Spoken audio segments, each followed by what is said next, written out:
The NDPS Act is unforgiving. The penalties are harsh. The provisions are stringent. The lawyers are supposed to be well versed with number of sections, for instance, section 42, section 50, section 57.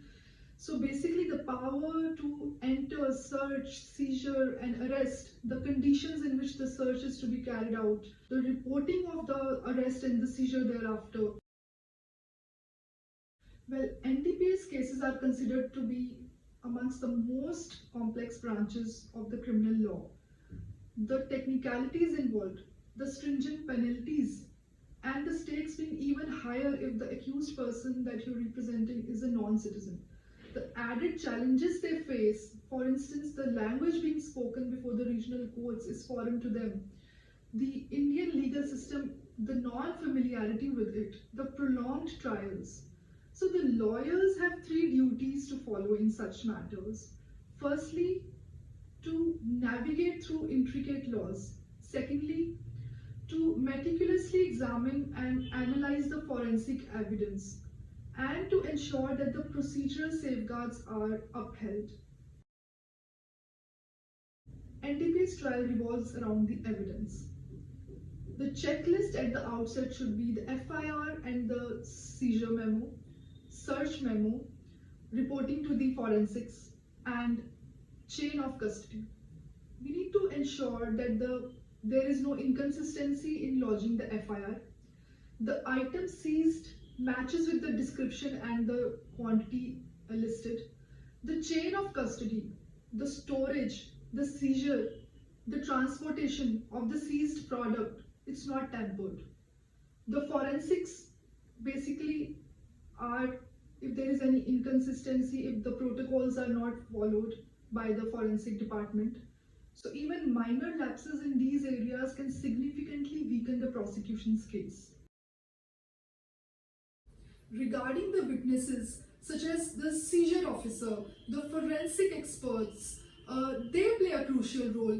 We need to test their credibility, highlight the contradictions in their statements and inconsistencies in their actions, challenge the investigation, see if you can put a dent in any investigating procedure being missed, see if they have informed the accused regarding his right under section 50 or some such other lacunas if at all.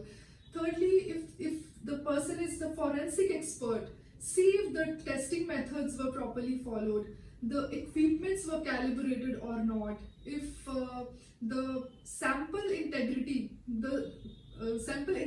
was in place or not. So basically the cross-examination is an effective tool that can, turn around the entire case.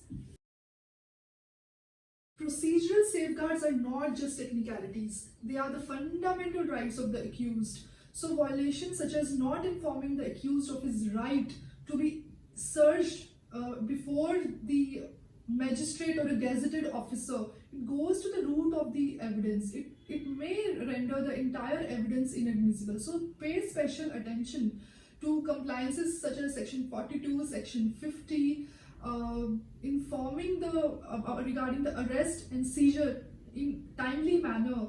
So basically, if there is any such deviation, it may just, turn around the case in your favor. So even in the challenging circumstances, the lawyer must go for the mitigating strategies. For instance, highlight the undue delay in carrying out the trial.